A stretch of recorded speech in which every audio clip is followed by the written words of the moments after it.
So freedom in Christ is not legalism, but it's not license either. True freedom is found in the Spirit-led life, where we use our freedom to serve and love God and others. If our language of symbols isn't helping, perhaps this one might explain things better. C.S. Lewis wrote, "The devil always sends errors into the world in pairs of opposites, and he always encourages us to spend a lot of time thinking which is the worse. You see why, of course. He relies on your extra dislike of one error to draw you gradually into the opposite one. But do not let us be fooled. We have to keep our eyes on the goal and go straight through between both errors. We have no other concern than that with either of them."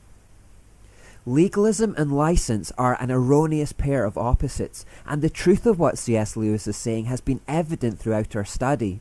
Let's take a moment to look back over the series. First, we saw how Israel abandoned the law of Moses and slipped into do-what-you-want license, and we saw how the nation ended up in ruins because of it. We then learned that the Pharisees tried to cure the problem of license in the land by putting everyone under strict legalism, and in doing so, simply created a nation of cold, hard-hearted hypocrites. When the apostles then told the people about the gospel of freedom in Christ, we saw how the Judaizers snuck around after them, trying to pervert the message and drag people back into legalism, especially in Galatia. In response to that, the Gentile converts pulled too hard in the other direction and claimed that freedom from the law meant freedom to sin.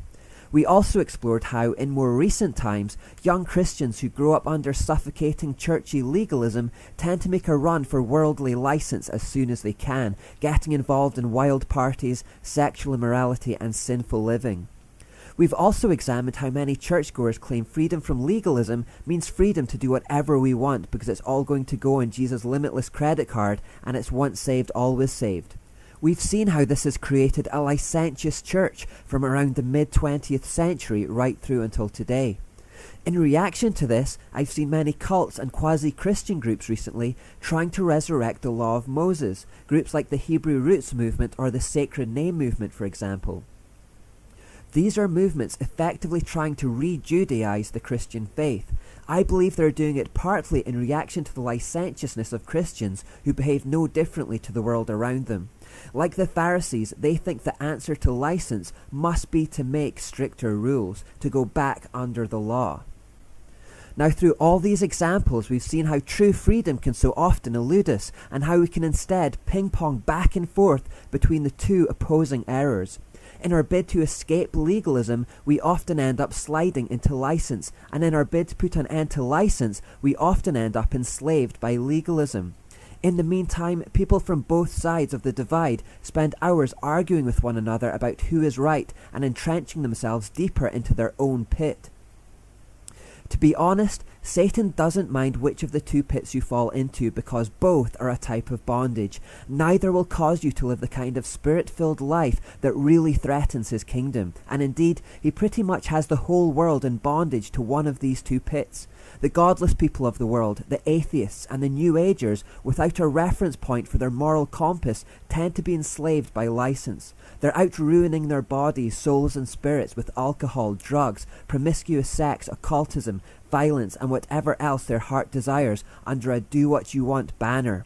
On the other hand, those involved in false religion are enslaved by legalism as they hopelessly try to work their way to heaven by their own efforts, and in doing so give worship to demonic idols.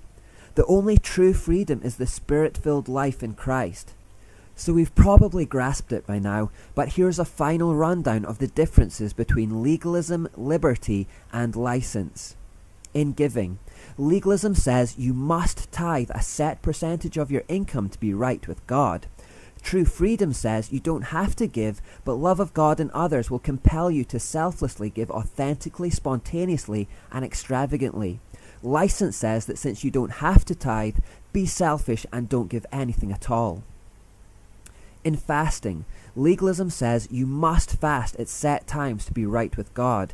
True freedom says you don't have to fast, but love of God and others will compel you to selflessly fast authentically, spontaneously, and extravagantly. License says that since you don't have to fast, be selfish and don't fast at all. And in prayer, legalism says you must pray 5 times a day to be right with God. True freedom says you don't have to pray, but love of God and others will compel you to selflessly pray authentically, spontaneously, and extravagantly. License says that since you don't have to pray, be selfish and don't pray at all, at least until you find yourself in a tight bind and desperately need God to do something for you.